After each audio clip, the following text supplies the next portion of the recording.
Hello guys, welcome creators. कैसे हैं आप लोग। आज हम लोग करने वाले हैं क्लास 12 होम साइंस का चैप्टर नंबर 5 और ये चैप्टर नंबर 5 को बहुत इंपॉर्टेंट टॉपिक है खाद्य सुरक्षा प्रबंधन प्रणाली। तो खाद्य सुरक्षा प्रबंधन प्रणालियाँ क्या होती हैं, कितने प्रकार की होती है, किस प्रकार खाद्य सुरक्षा में कार्य करती है, तो उसको हम लोग जानने वाले हैं। तो ये 2 प्रकार की होती है। कितने प्रकार की होती है? 2 प्रकार की होती है। पहला होता है जीएमपी, दूसरी होती है जीएचपी। तो जो खाद्य सुरक्षा प्रबंधन प्रणालियाँ हैं वो कितने प्रकार की होती है? 2 प्रकार की। पहली जीएमपी होती है, दूसरी आपकी होती है जीएचपी। तो जीएमपी जीएचपी क्या होता है, इसका फुल फॉर्म भी पूछ लिया जाता है। जीएमपी का फुल फॉर्म होता है गुड मैन्युफैक्चरिंग प्रैक्टिसेस। क्या होता है? Good manufacturing practices. तो ये फुल फॉर्म याद कर लीजिए, बहुत इंपॉर्टेंट, आपके एग्जाम में आता है।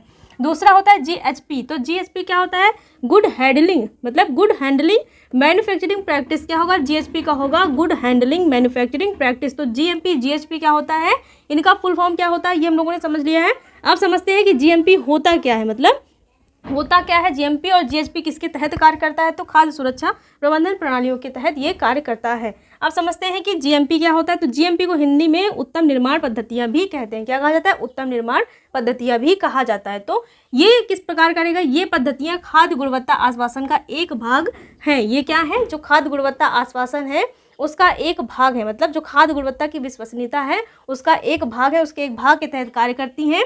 ये सुनिश्चित करने के लिए कि निर्माता संसाधक क्या सुनिश्चित करें कि उनके उत्पाद सुरक्षित हैं। और जो जीएमपी होता है यह क्या सुनिश्चित करता है कि जो खाद्य निर्माता है, जो निर्माता है, जो खाद्य संरक्षक है, उनके जो उत्पाद हैं वो किस प्रकार के हैं, वो सुनिश्चित करती हैं कि जो भी उत्पाद उन्होंने बनाया है वो कैसा है, सुरक्षित है। मतलब जो उपभोक्ता है उसकी दृष्टि से, उसके स्वास्थ्य की दृष्टि से किस प्रकार है, तो वो सुरक्षित है। इससे संदूषण को कम करने व गलत लेबल लगाने से बचने में सहायता मिलती है। तो जो जीएमपी है वो क्या करता है, संदूषण, जो फूड कंटामिनेशन होता है उसको कम करने, साथ ही उस पर गलत लेबल लगाने से बचाने का कार्य करता है। तो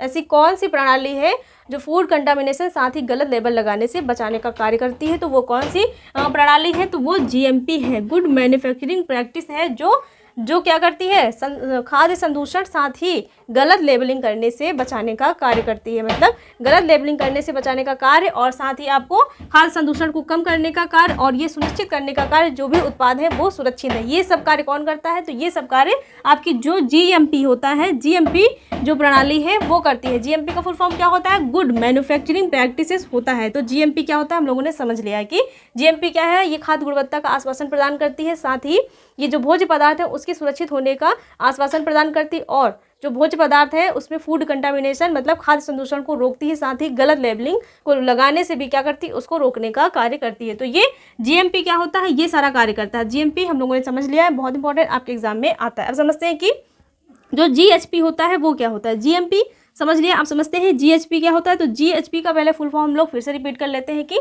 जीएचपी का फुल फॉर्म होता है गुड हैंडलिंग। यहाँ पर क्या था, मैन्युफैक्चरिंग था, तो यहाँ पर गुड हैंडलिंग मैन्युफैक्चरिंग प्रैक्टिसेस होता है। क्या होता है? गुड हैंडलिंग मैन्युफैक्चरिंग प्रैक्टिसेस होता है, और इसको हिंदी में बोलते हैं उत्तम हस्तनन पद्धतियाँ। क्या बोला जाता है? उत्तम हस्तनन पद्धतियाँ बोला जाता है। ये किस प्रकार कार्य करता है? तो इसके अंतर्गत खेत से भंडार उपभोक्ता तक के जोखिमों के संभावित स्रोतों की पहचान की जाती है। तो इसमें क्या होता है, ये खेत से, मतलब खेत से जो भी कच्चा माल है या कच्ची फसल है उसको उपभोक्ता के पास भंडार तक के जो भी होता है उसकी जो संभावित उसमें खतरे होते हैं उनकी क्या करता है, पहचान करता है। तो उपभोक्ता साथ ही खेत से उपभोक्ता तक या भंडार तक जो भी संभावित खतरे होते हैं उनकी पहचान करने का कार्य कौन करता है? तो जीएमपी करता है। कौन करता है? सॉरी, जीएचपी करता है। कौन करता है? जीएचपी करता है। गुड जो हैंडलिंग मैन्युफैक्चरिंग है वो करता है, क्या करता है, जो उपभोक्ता है उसके खेत से उपभोक्ता तक जो भंडार का कार्य करता है भोज्य पदार्थों का, उसमें जो खतरे होते हैं उनको पहचानने का कार्य करता है। उनकी पहचान की जाती है, किसके तहत की जाती है? तो खतरों की पहचान खेत से भंडार उपभोक्ता तक के जो जोखिम होते हैं, संभावित जोखिम होते हैं, उनकी स्रोतों की पहचान किसके तहत करी जाएगी? तो जीएचपी के तहत की जाती है। यह बताता है कि संदूषण को कम करने के लिए क्या प्रयास करने होंगे, कौन सी विधियां अपनानी होंगी।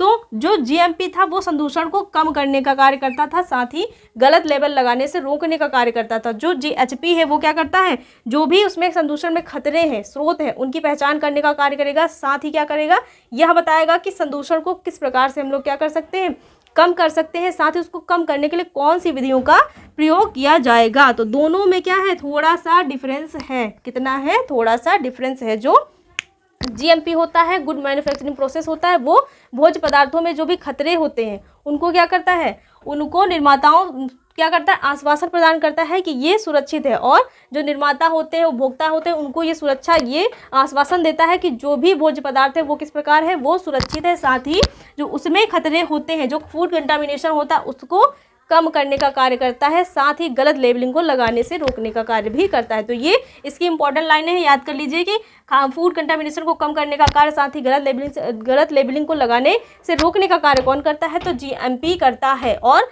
जो खाद्य गुणवत्ता है उसके प्रति आश्वासन देने का कार्य कौन करता है, तो ये भी जीएमपी करता है। साथ ही जो जीएचपी है ये क्या करता है, तो ये क्या करता है, खेत से भंडार तक उपभोक्ता के जोखिमों, उपभोक्ता के पास जो भी खाद्य पदार्थ है उसमें जो जोखिम उत्पन्न होने वाले हैं उनके स्रोतों की पहचान करने का कार्य करता है। साथ ही उनमें जो फूड कंटामिनेशन हो सकता है उनको किस प्रकार से कम किया जा सकता है और कम करने की कौन सी विधियां हैं, तो उसको बताने का कार्य भी कौन करता है, ये जीएचपी करता है। कि फूड कंटामिनेशन में अगर कुछ फूड में कोई कंटामिनेशन हो गया है तो उसको किस प्रकार से कम कर सकते हैं और कौन सी विधियों का इस्तेमाल कर सकते हैं। तो जीएमपी जीएचपी क्या होता है हम लोगों ने समझ लिया है।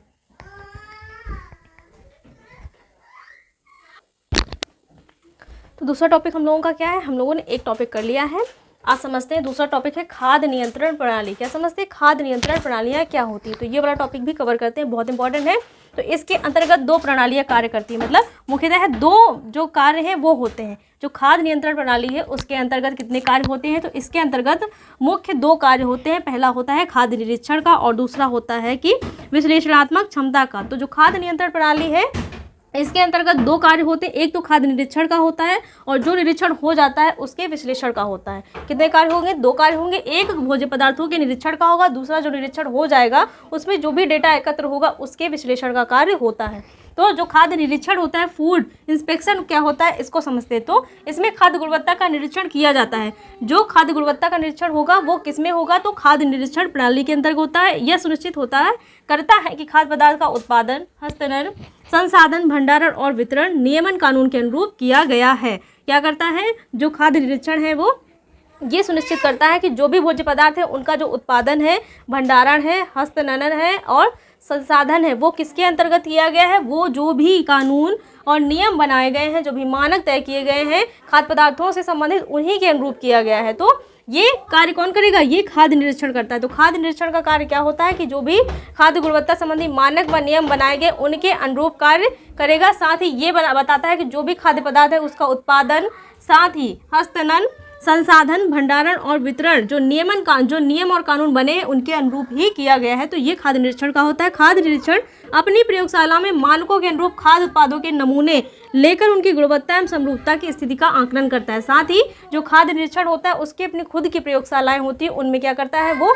सैंपल लेकर के जाता है और खाद्य उत्पादों के नमूनों को लेकर जाता है। साथ ही उनकी जो गुणवत्ता की स्थिति होती है, उनकी गुणवत्ता किस प्रकार की है, कितनी लाभदायक है और उसमें कौन कौन सी गुणवत्ता और होनी चाहिए, उन सब का क्या करता है, उन सब का आकलन करने का कार्य करता है। तो कौन करता है, खाद्य निरीक्षण करता है। ये क्या क्या करता है, खाद्य गुणवत्ता का निरीक्षण करेगा। निरीक्षण से पता चलता है खाद्य निरीक्षण है तो खाद्य गुणवत्ता का निरीक्षण करने का कार्य करता है और ये सुनिश्चित करता है कि जो भी खाद्य पदार्थ है उनका उत्पादन, हस्तांतरण, जो संसाधन होता है, भंडारण होता है, वो जो भी खाद्य मानक के अंतर्गत जो भी खाद्य मानक बनाए गए उनके नियम और कानूनों के अनुरूप किया गया है। साथ ही इसकी अपनी क्या होती है, प्रयोगशालाएं होती हैं और उसमें कुछ मानक निर्धारित होते हैं। उन्हीं मानकों के अनुरूप उत्पादों का क्या होता है, उत्पादों के नमूने लेकर के जाए जाते हैं और उनकी गुणवत्ता, समरूपता की स्थिति का आकलन किया जाता है। तो ये कार्य किसका होता है, ये कार्य होता है खाद्य निरीक्षण का।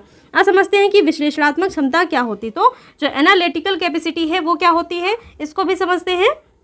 खाद्य परीक्षण के लिए विश्लेषण प्रयोगशालाओं की आवश्यकता होती है। मतलब जो भी खाद्य परीक्षण हुए हैं उनके लिए किसकी आवश्यकता होती है, एक विश्लेषण प्रयोगशाला की आवश्यकता होती है।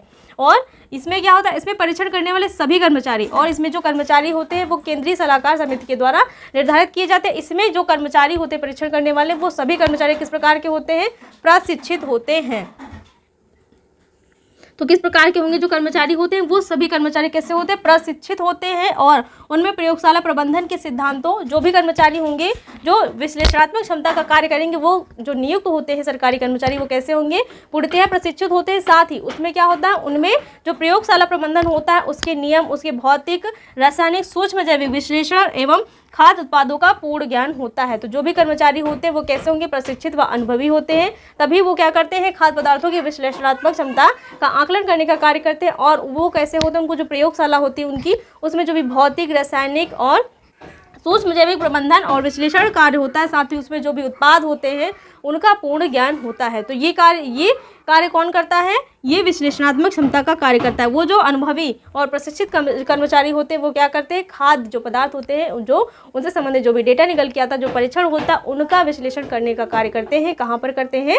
तो प्रयोगशाला में करते हैं। तो खाद्य नियंत्रण प्रणाली क्या होती है? जो भोज्य पदार्थों में जो भी चीज़ें हैं उन पर नियंत्रण करेगी और जो कमियां हैं उनको पहचानने का कार्य करेगी। साथ ही वो कहाँ पर होते हैं? तो वो जो प्रयोगशालाएं होती हैं, सरकार के द्वारा खाद्य निरीक्षण से संबंधित जो प्रयोगशालाएं होती हैं, जो मानकों के अंतर्गत कार्य करती हैं, वहीं पर ये सारे कार्य होते हैं। और किसके द्वारा होते हैं? तो प्रशिक्षित कर्मचारी जो होते हैं उनके द्वारा होते हैं, उनके द्वारा ही किए जाते हैं। तो ये हम लोगों का जो चैप्टर नंबर 5 है, खाद्य गुणवत्ता और खाद्य सुरक्षा, उसी का एक टॉपिक है।